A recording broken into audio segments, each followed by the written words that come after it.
Now, over the last few months, we've been talking about the minor prophets. The backstory to the minor prophets really is about 3 or 4 main ideas. First one is that God has chosen a people and given them a land and a covenant. The covenant is something like a marriage. It's not a bunch of laws, it's a bunch of vows. It is God saying to his people, I will live like this with you, and you will live like this with me. It's what the 10 Commandments are. So to break the commandments is never to break the law, it's to break the vow. So God has set his people aside, he's married them more or less, and committed himself to them and expects the same. Point 2, the people of God, however, have not behaved. Their daily lives, their ethics, their relationships are anything but the covenant that God has outlined. The people that live in Israel are no different from the people that live in other nations of the world. The vulnerable, the immigrant, the orphan, the poor, the marginalized are no different than they are in other nations. And so, point 3, God says to his people, I am going to send you into exile. I am going to use forces in this world that are historic, political, secular, sometimes God-forsaken. I will use those things and those people to discipline you, so that I can have you back to myself. Point 4. If you turn around and you do the things that we have agreed to when we married, I will relent. You will become the witness to the nations that I've long hoped you would be. But this will go on as long as it takes. Point whatever. The first step is for me to raise up a series of prophets who will tell you what is going to happen, and they will interpret for you what is already happening. Now, why do I go into this? This is because I think if we read the prophets right, we can interpret what's happening in our day, in our country, and in our churches. We can read ourselves, you guys, into this very narrative. So is this not what God says to us? I set you apart. I married you. We are in vows together. You have not behaved the way that I thought, so I'm going to send you into exile. Hopefully you will listen to my voice and you will come back to the terms of the covenant. And if you do not, then this will take as long as it takes. But I am your God, and I want you to be my witness to the nations. Now, the book of Habakkuk certainly fits within that framework, but it has one very peculiar difference. In the book of Habakkuk, the prophet is no longer preaching to you. He's talking to God about you. That's a big difference. Those of you that have been in a waiting room, have you? As a pastor, father, husband, friend, I've been in multiple waiting rooms. I've noticed a pattern. It goes something like this. You're sitting there waiting for the doctor to come and see you, and a new couple comes walking in with some friends, and the first thing they do is they go up to the registration. It's like intake. They ask your name. They want your insurance. They want to know why you're here. As soon as they're done, they say, then you go take a seat in the waiting room, and the doctor will be with you shortly. Now, the novices, those that have never been in waiting rooms before, are about to learn that shortly is not shortly. They sit down and they lean forward, and I've noticed as I watch these people that there is a very predictable pattern that moves through stages. The first stage, there's three. The first stage is the stage of anticipation. They're leaning forward. They're talking about what just happened. It's the drama. It's the crisis. It's the accident. And they're kind of guessing what the doctor's going to do. The second stage is when they realize that for a doctor, a day is as 1,000 years. And so they go from leaning forward to leaning back. And when they lean back, the subject changes. They're no longer talking about the reason they came. Now they're talking about the coffee, they're talking about the television or about the movie. They're just taking up conversations. And as you watch this, you ask yourself, why on earth did they come? Do these people really lack a social life? Then the third stage is when the doctor is still not there. The hours have become days, and the days have become years. They withdraw completely. Now their posture goes from leaning back to some of them are unconscious. Some of them have just picked up, I've seen a number of them pick up their legs like that, and they just like hug themselves while they stare off with a catatonic look on their face as if the doctor will no longer appear.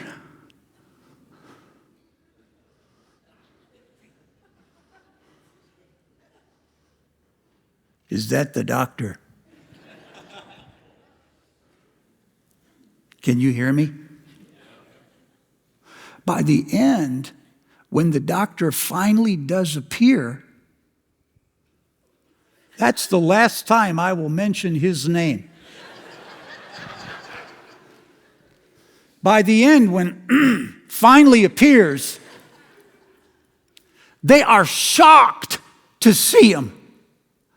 And you wonder to yourself, how is it that somebody came eagerly waiting to see the physician is now shocked when the physician finally appears? And the answer is because that's what happens in waiting rooms. People lose hope. Now, take what is happening in your life for a moment. My guess is that God has promised every one of you something, and there was a time when you knew exactly what it was. After you read it or heard it, you were sure it was for you, and leaning forward, you were all in. All of your conversations were about what God was going to do. Then, over time, when it hadn't happened, you lean back, and your energy and conversation went off to other things. Careers, families, dreams, money. And now, you've been living with that. Is it a promise? Still a promise? You can hardly remember it. And some of you have just curled up so that if God were to do the thing he promised, it would actually surprise you. So the question that I have for you this morning is, what has happened to the promise? Whatever happened to the thing God told you he was going to do? Can you even remember what that is? And second, what is your posture? Are you still leaning in? Are you leaning back? Have you just fallen asleep? And third, how do you navigate your hopes, your expectations in this long process of waiting? So, imagine that you're sitting in a waiting room, waiting on your dreams, and all of a sudden, Habakkuk the prophet comes into the room, sits down, has a conversation with God. That's what's unique about this book. The book of Habakkuk, only 3 chapters, is actually a conversation. The whole thing is a conversation between the prophet and his God. The book begins with a question, how long? The answer that is given many times is wait. So here's the question, God, how long? Here's the answer, son, wait. Well, you know that wait is no answer to how long, and so you want to see how this goes. And in a couple of minutes, I'm going to try to summarize the entire book, and here's why. I really felt this week as I was preparing this, that I did not want you to walk away with just a moral lesson from the prophet. I wanted you to walk away with some knowledge of how the book of Habakkuk works, so that you could hear from God even when there's no preacher around you. I want you to feel like you get a grasp on the way this book works, so that this week or a month from now, God can use this book to speak to you. Here's how the conversation goes. The whole thing starts when Habakkuk looks to God in the waiting room and says, "How long, O Lord?" And then he goes into a series of things that are wrong. Primarily, there's 3. The prophet says, well, first, everywhere I look, I see violence and destruction. People are burning the city down. People are killing one another. The fuse in people's anger these days is so short. How does everything go from a disagreement to a gunfight? In seconds, there is violence and destruction wherever I look. Second, people wake up mad. They're looking for an argument. They say stuff or they react to stuff in ways that a fight is inevitable. And third, everywhere I look, there is injustice. Everyone's crying for justice, but then the way that they get it is by committing other acts of injustice against the people that they accuse of injustice. This is not justice. This is whack-a-mole. Every few days, a new injustice rises, and we are always putting them down. And Yahweh, if I get this, you and I both hate these things, and you're the only one who can do something about it, I'm just saying. Now, you're in the waiting room, and you just heard the prophet. This may not shock you. It shocked me. You just heard the prophet go after Almighty God in language like that. He's not your buddy. He's not talking to your therapist. He is talking to Almighty God. And he's saying things that are bold and firm, and yet he isn't angry, and he's not exaggerating. He's not threatening. He's not accusing. He's just saying what's on his heart, and he's saying it directly to God. You're impressed. You think to yourself, how's God going to handle this? Well, this is what he does. Yahweh turns to the prophet and says in the next 5 verses, brace yourself. I'm about to say something that will blow you away. He uses 3 verbs: look, observe, and be amazed. Look means to watch it. Observe means to discern it. Look at what's happening, discern what is happening, and be astounded at what I'm about to do. And then he says it. He just says it. Something you would never expect God to say. God says, I am raising up the Babylonians. That impetuous, bloodthirsty, violent, self-absorbed people. And they will do exactly what I release them to do.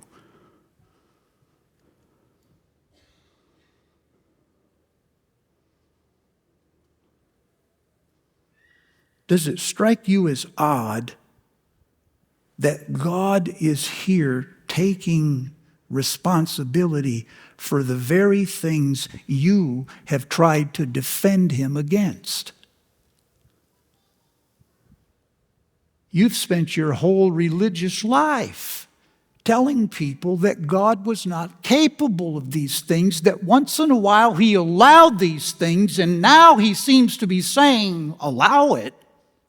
I sent it.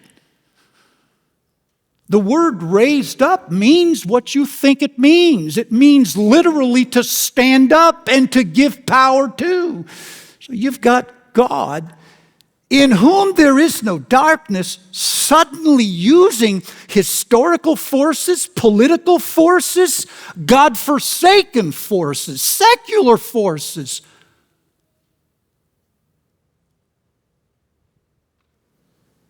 to hurt good people.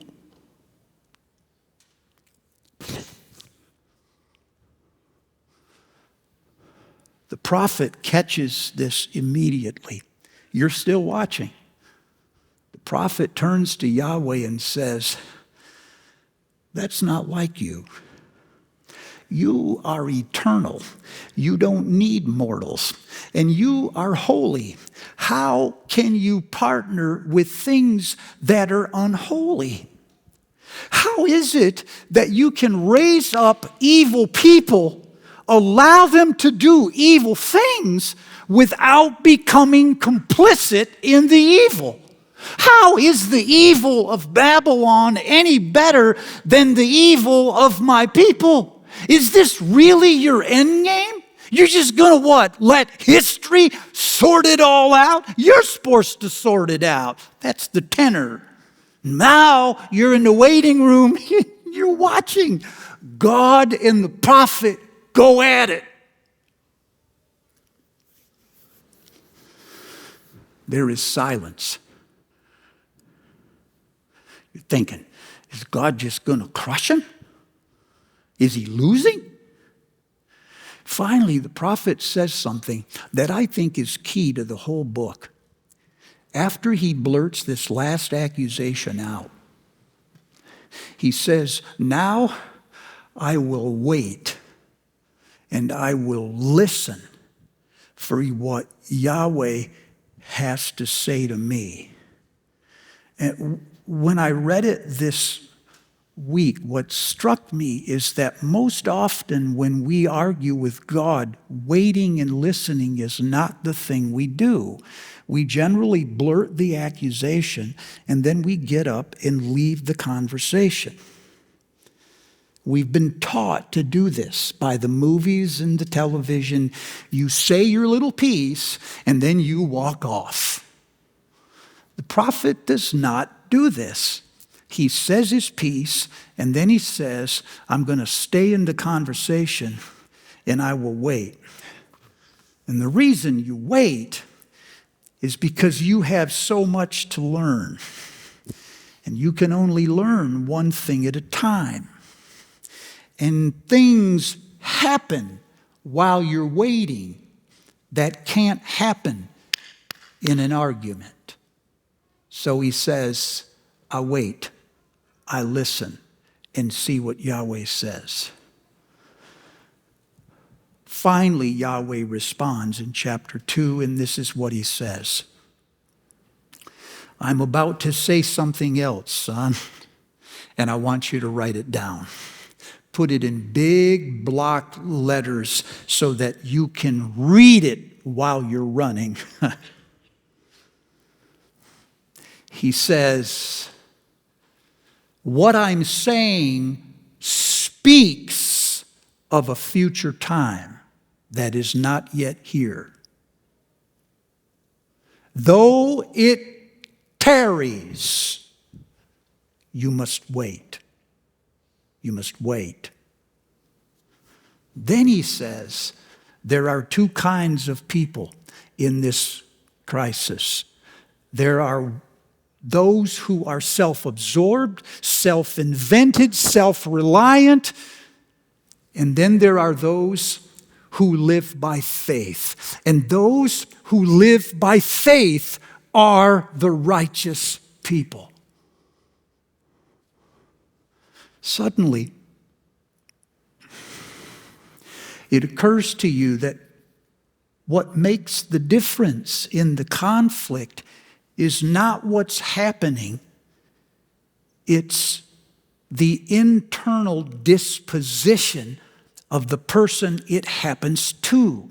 Last week, as I said, we were at 10,000 feet, and we were really close to a thing called the Continental Divide. And some of you know what the Continental Divide is. It's this kind of ridge that goes across the Rockies, 740 miles down through the state of Colorado. On the Continental Divide, whenever it rains, which is often and sudden, the water hits and it moves in one of two directions. It either moves west and goes into the coast, or it moves east and moves into the Mississippi. Now, when you stand on the Continental Divide, it's not like the peak of a roof. Sometimes it's this flat, kind of rugged, nondescript terrain. But there is a subtle, imperceptible slope to that terrain, so that whatever happens in the climate, when it hits the terrain, it moves either west or it moves east. It never just sits there. What I'm telling you is, even though it's imperceptible, what's important is never the rain.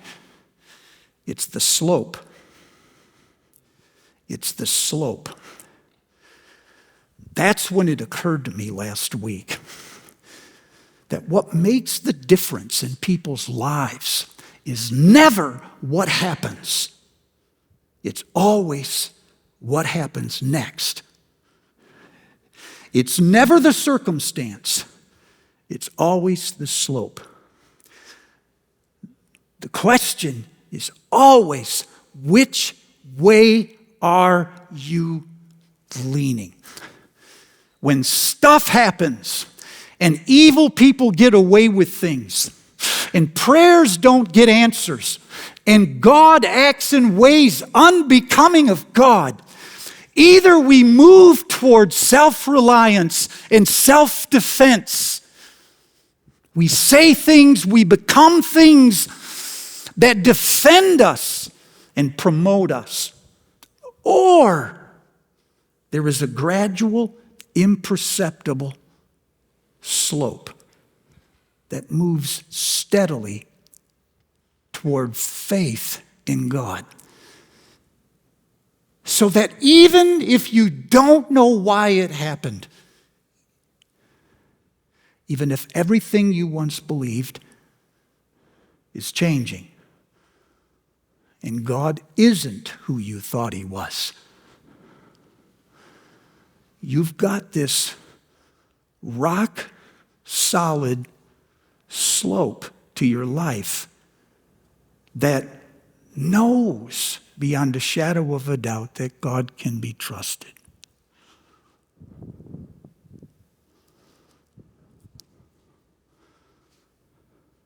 Does that make sense?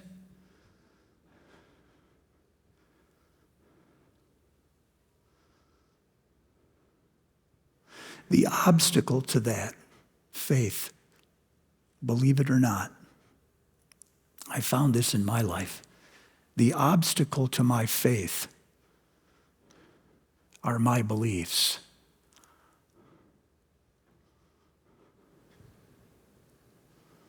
My faith is a result of a personal encounter with Jesus Christ. It comes from times when I was in a room alone, and he said things that were louder than audible. And I walked out of that room completely different. My faith is just the language that I put to that. Or my belief, rather, it's just me trying to describe what that encounter was truly like. And what I've noticed among religious people is that their beliefs are thick and many and really complex, and sometimes defensive, and their faith is fragile and tired. And while almost all faith tends to disintegrate into beliefs, beliefs almost never become faith. Faith is not you believing what you believe even more. Faith is you being in a room with Jesus Christ and hearing Him reveal Himself to you in a way that is personal, and it changes you. And you cannot be jarred from that.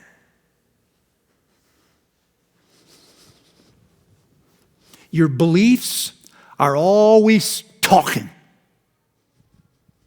Your faith is usually quiet, but it notices everything. Your beliefs run toward community, circle of friends, small group, pastor with an answer. Your faith pulls you alone. So you are often with God. And sometimes you can't even articulate what He said, but you know He was there. Your beliefs cannot stand doubts. You try to answer them. Your faith presumes that you doubt. So you grasp God with your beliefs. But in your faith, you know that God, tired as you are, has got hold of you. Oh, can I get a witness? There are some people right now in this room who are full of beliefs and just about empty on faith. And one of the purposes of this dark night of the soul, I think, is for God to rattle every belief.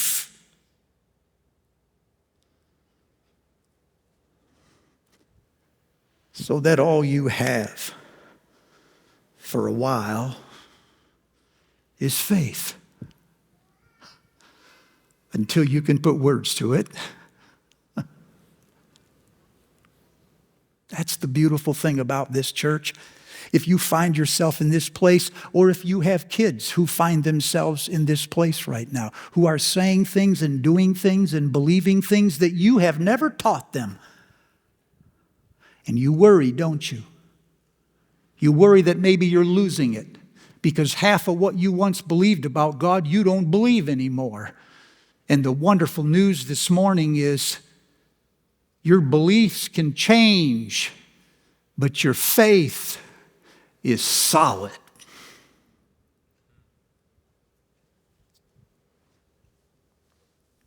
Those who are righteous live by faith,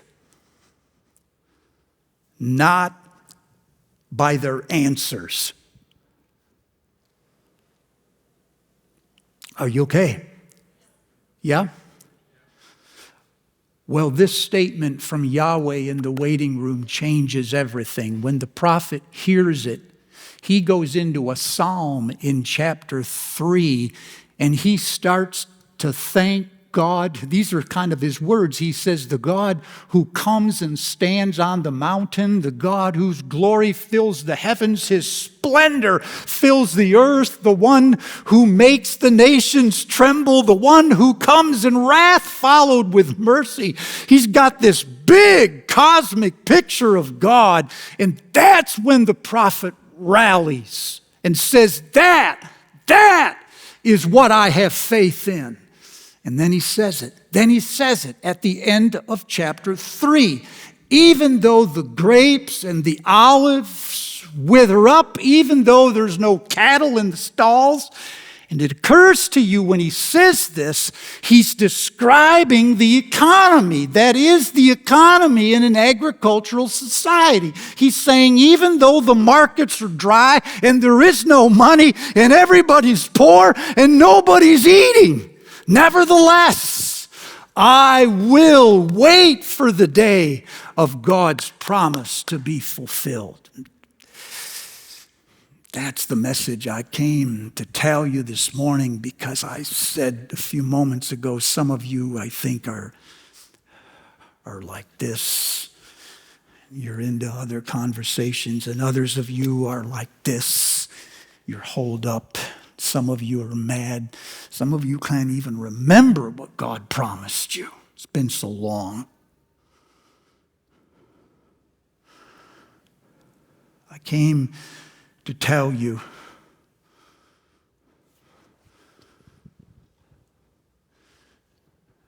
that there will be a time in your life when God will disappoint you. I don't like it, but it's true. He will shock you, maybe even hurt you. And the real danger in this moment is not that you will cease to believe in God. The danger is that you will come to believe such terrible things about him, things that are not true. I'm not worried that you'll say, so there is no God after all. I'm worried that you'll say, so this is who God really is.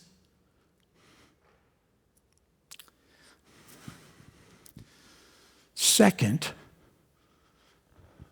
when that happens, what will hold you is not your beliefs, but your faith.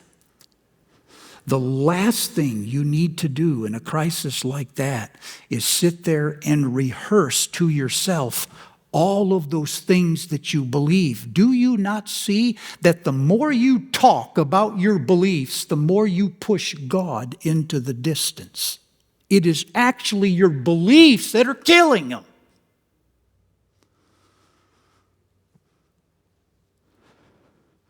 Because some of them are wrong. What is needed in a moment like this is a tenacious hold on to the God who has revealed himself to you in private through Jesus Christ. You go back to the encounter and you hold on to it. And last,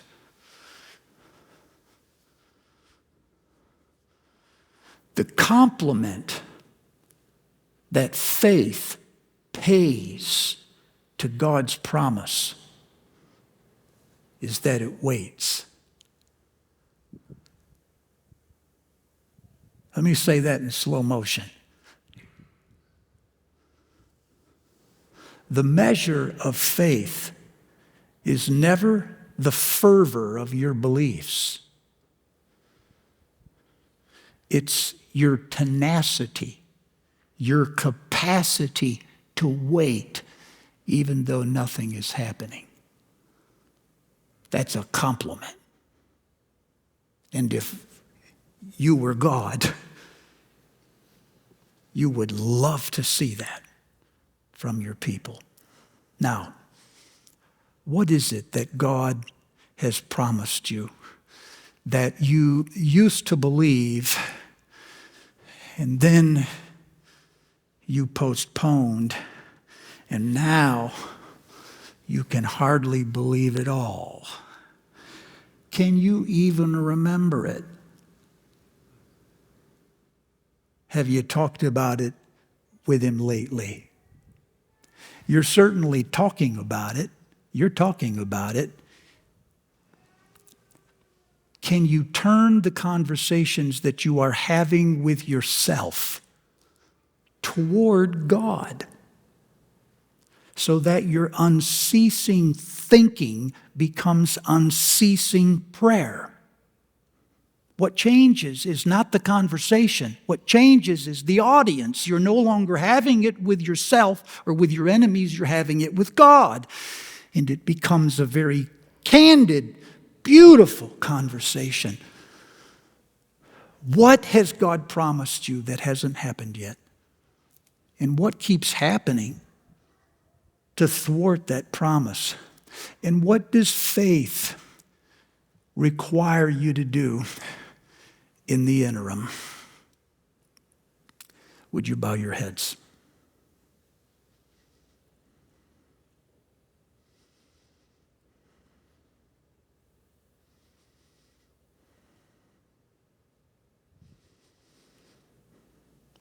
I don't know who I'm speaking to, but I bet I'm speaking to some